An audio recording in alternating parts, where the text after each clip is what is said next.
Welcome back. आप देख रहे हैं आपके शेयर हमारी राय। इस कार्यक्रम में आप अपने शेयर बाजार से जुड़े सवालों का जवाब पाते हैं हमारे एक्सपर्ट से। इस समय हम बाजार को अगर देखें तो वही हाल है जो 12 बजे था। 40 अंक नीचे निफ्टी कामकाज करते हुए करीब करीब 270 अंक नीचे बैंक निफ्टी है और मिड कैप और स्मॉल कैप स्पेस पे भी दबाव बढ़ता जा रहा है। डेलो के आसपास ही बाजार है।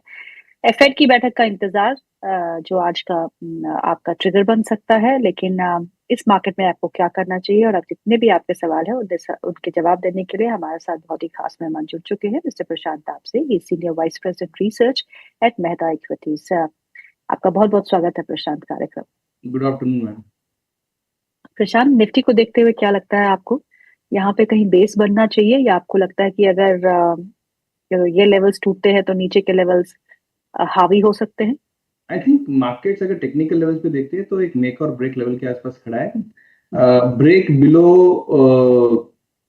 800 फिर 25,800 will invite lot of downside. मुझे लगता है कि फिर 25,400 25,500 ये लेवल तक भी मार्केट खींच सकते हैं।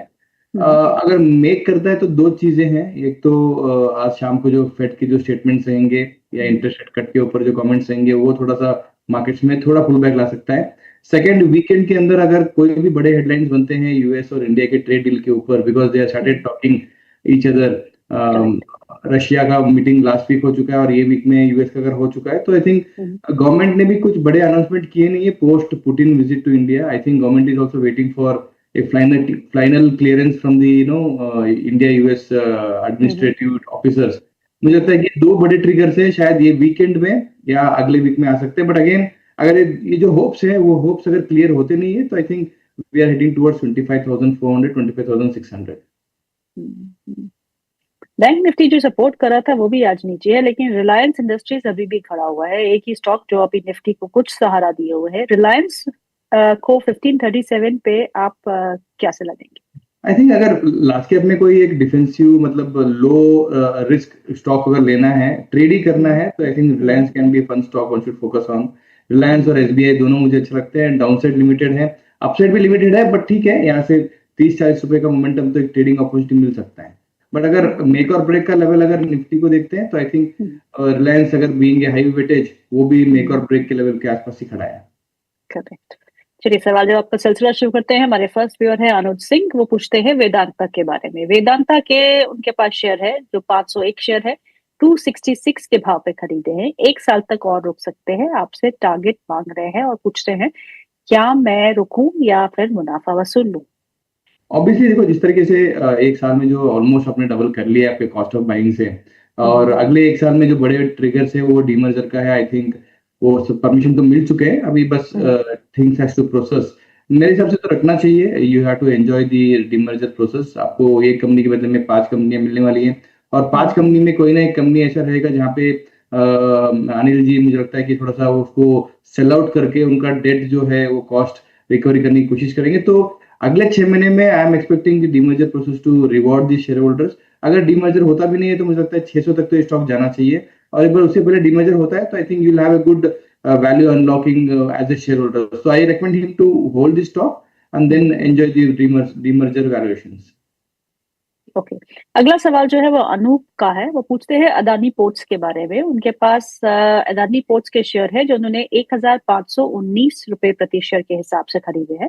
लॉन्ग टर्म का व्यू रखते हैं। आपसे जानना चाहते हैं for how long do I need to hold Adani ports for good returns? देखो, अगर मार्केट्स के ट्रेंड पे आते हैं तो 12 months plus is a long term. जिस तरीके से कैपिटल गेन टैक्स के ऊपर वैल्यूएशन लगाते हैं तो एटलीस्ट आपको 2-3 साल के हिसाब से मेरे हिसाब से रखना चाहिए। It's a good biggest no port business in India. मुझे लगता है कि जिस तरीके से अदानी जी ने अपना व्यू और एम रखा हुआ है कि you want to be the biggest largest in the world in terms of port management, अगर वो सपना वो पूरा करेंगे तो obviously you as a investor will enjoy the benefits.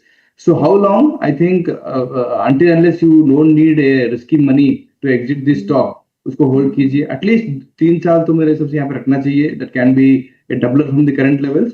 Plus अगर अच्छे खासे अपॉर्चुनिटीज मिलते रहेंगे ट्रेड करने के लिए, आपके आपके पास अगर 1000 शेयर हैं तो मुझे लगता है कि 200-300 शेयर्स में आपको ट्रेडिंग अपॉर्चुनिटीज मिलते रहेंगे। अगर स्टॉक 10-20 टका बढ़ जाता है तो वहां पे वो जो 200-300 शेयर से बेचो, फिर उसको नीचे लो। बाकी जो एक लॉन्ग टर्म स्टॉक है उसको होल्ड करके लॉन्ग टर्म होल्ड करना चाहिए। ओके। अगला सवाल जो है वो है दीपक का। वो पूछते हैं आपसे 3 स्टॉक्स पे। एक है GMR एयरपोर्ट, 200 शेयर है उनके पास, 106 रुपए के भाव पे खरीदे हैं।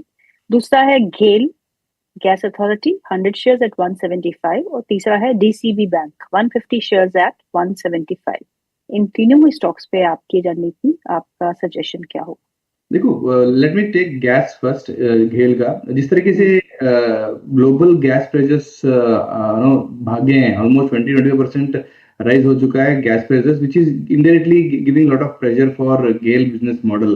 तो वो हिसाब से स्टॉक अच्छा खासा करेक्शन हो चुका है। आपने अगर ऑलरेडी ले चुके हैं तो अगर एवरेज आउट करने का अगर मौका है आपके पास, तो ये लेवल के आसपास अभी मौका करना चाहिए। But again you need to hold it for at least 1 year, because जो 20% गैस प्राइसेस आगे बढ़ चुके हैं तो वो पास ऑन हम्म। करके उसको मार्जिन इंप्रूवमेंट लाने के लिए एटलीस्ट आपको एक 3-4 क्वार्टर का एक टाइम चाहिए कंपनी के लिए। तो वो हिसाब से अगर 12 मंथ्स का होल्डिंग व्यू है तो ये लेवल अच्छा है, यहाँ पे अकोमोडेट कर सकते हो। यहाँ से फिर से स्टॉक 180-200 तक के जाने की कोशिश करेगा तो you have a good opportunity to accommodate and hold this stock. DCB bank था ना सेकंड बैंक में? जी। डीसीबी बैंक में देखो, ऑलरेडी अच्छा खासा मोमेंटम आ चुका है, तो I am not recommending you to buy more और होल्ड इट हियर। अगर प्रॉफिट में हो तो मुझे लगता है कि यहाँ से बुक कर देना चाहिए। नहीं, अगर मुझे आपको लॉन्ग टर्म के हिसाब से अगर होल्ड करना ही है तो please maintain stop loss of 142। थोड़ा लंबा स्टॉप लॉस है बट उसको होल्ड करके उसको रख सकते हैं। ओवरऑल टारगेट उसका 190-195 के आसपास रहेगा। फर्स्ट स्टॉक एक था ना वो, GMR airport. G M R. देखो, जिस तरीके से एयरपोर्ट बिजनेसेस चल रहे हैं आजकल, नए नए एयरपोर्ट्स भी खुल रहे हैं, हर साल में एक या दो गवर्नमेंट नए एयरपोर्ट्स खोलने की कोशिश कर रहे हैं। तो airport business is growing very fast. Month on month उसके बिजनेस अपडेट देखोगे तो वहां पे भी नंबर्स अच्छे आ रहे हैं। तो I think I am very much positive. Valuation थोड़ा एक्सपेंसिव लग रहे हैं but again being a stand alone single company with airport business model, मुझे लगता है कि ये वैल्यूएशन सस्टेन कर लेंगे।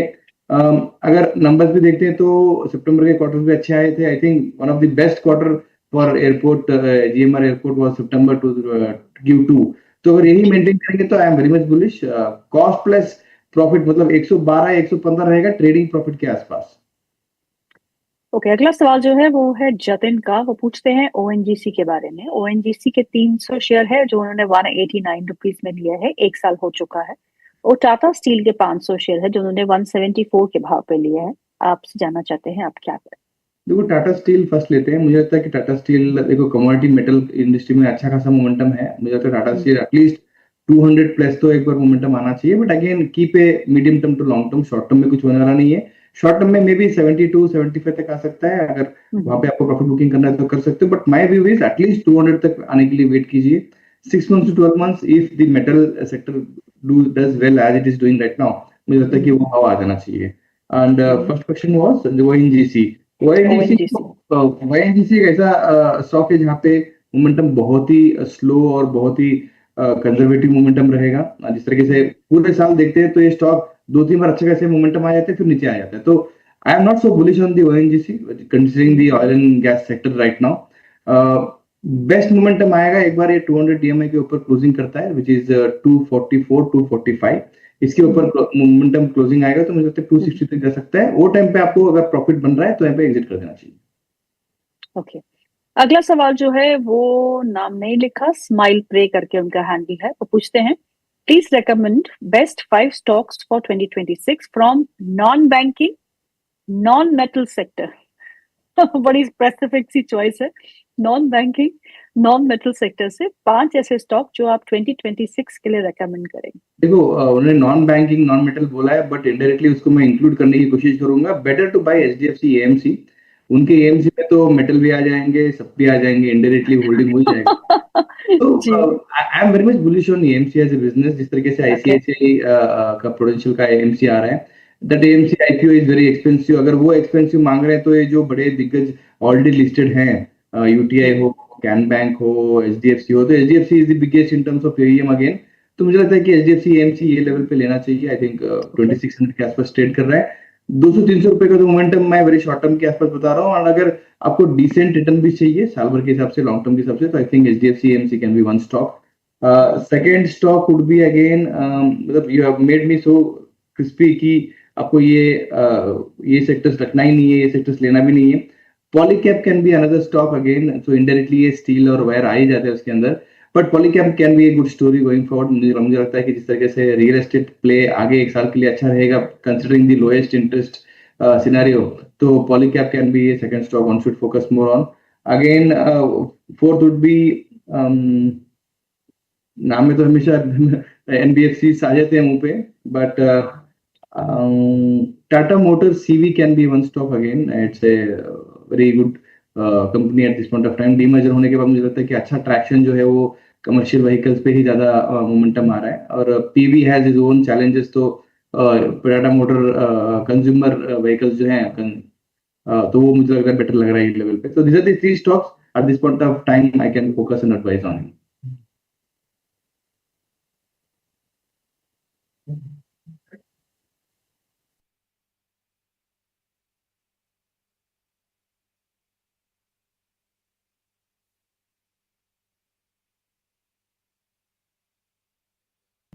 ओके, तो अदर्स टू स्टॉक्स अगर 5 पूछा था उन्होंने, तो मुझे लगा 2 और अगर इसमें करना है स्टॉक्स उसको ऐड करना है, तो I think Ather can be one stock which is again a great company in terms of EV. जो ओला ने मिस्टेक्स किए थे वही मिस्टेक्स को उन्होंने अपने बिजनेस मॉडल में करेक्ट करके इसको फोकस किया है, तो Ather can be a stock one should focus more on.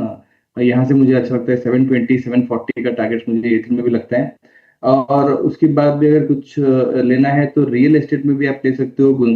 Godrej properties can be one stocks, second fifth stock for long term investment. जिस तरीके से जो ब्रांडेड कॉर्पोरेट गवर्नेंस अगर कोई स्टॉक्स में फोकस करना है, तो Godrej properties can be one stock to focus on in this. बाकी बहुत सारे क्वेश्चंस इसमें भी आ सकते हैं इंडिगो पे, तो I think IndiGo can be a wait and watch thought for me at the current levels. 4,900 4,500 के आसपास अभी ट्रेड कर रहा है। मुझे लगता है कि ये स्टॉक को थोड़ा सा अवॉइड लिस्ट में रखना चाहिए। जिस तरीके से जो तकलीफें इंडस्ट्री में आई हैं अभी लास्ट 4-5 दिनों में, मुझे लगता है कि कंपनी का 1-2 क्वार्टर का एटलीस्ट कॉस्ट कंसर्न्स राइज हो जाएंगे, तो वो हिसाब से मार्केट्स में इसका प्राइस एक्शन भी आ सकता है। तो for me good level to buy would be again 4500 to 4500 to 4800 levels. Prashant, IndiGo के स्टॉक के बारे में बताइएगा। अच्छी खासी पिटाई इस स्टॉक की हो चुकी है, आपको फंडामेंटल स्टोरी भी पता है, इस स्टॉक में अब क्या करना चाहिए? देखो, जिस तरीके से इनका मार्केट शेयर है ऑलमोस्ट 60-65%, मैं एटलीस्ट 4-5 दिनों से पहले की बात कर रहा हूँ, पता नहीं थोड़ा सा ऊपर नीचे हुआ रहेगा उनका, but fundamentally we can not avoid IndiGo in this market because of the market share, and they are very smart in playing the cost structure and all. But 1-2 quarter के लिए मुझे लगता है कि इनके जो अर्निंग्स है, टॉप लाइन या बॉटम लाइन, कहीं ना कहीं हिट होने वाला है। जिस तरीके से इमीडिएट उनको प्लान करना है कि 900 पायलट्स को कैसे लेना चाहिए, और इतने ईजी नहीं है 900 पायलट्स को ऑन बोर्ड करने के लिए। अगर उनको इजीनेस देखना है तो इंटरनेशनल फॉरेन पायलट्स को लेना चाहिए, and they cost 3 to 4x from the current Indian pilots. तो वो इतना इजी नहीं है। अगर वो कर भी लेंगे तो मुझे लगता है इमीडिएटली मार्जिन पे इंपैक्ट आएगा।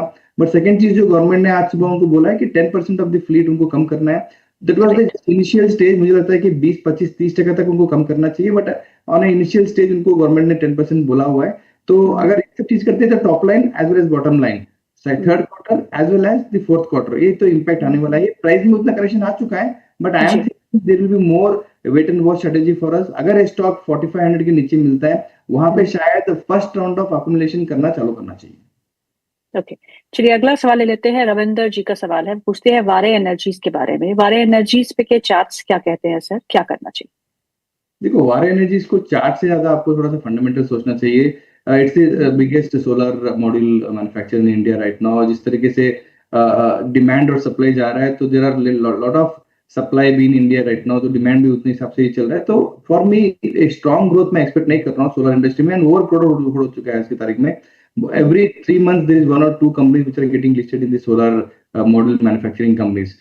चार्ट वाइज नेगेटिव लग रहा है। I think the way Vikram के जो नंबर्स आए थे Q2 के, I think that is giving some kind of understanding कि थोड़ा वारे का भी प्रेशर में आएगा मार्जिन वाइज। तो अगर लिए नहीं है तो please avoid this stock right at this point of time. Best level to buy would be anywhere between 2400 to 2600, ये रेंज में अगर कोई भी रीजन से अगर स्टॉक आता है वहां पे लेना चाहिए। अगला सवाल जो है वो अनुज का है। वो पूछते हैं एशियन पेंट्स के बारे में। एशियन पेंट्स उनकी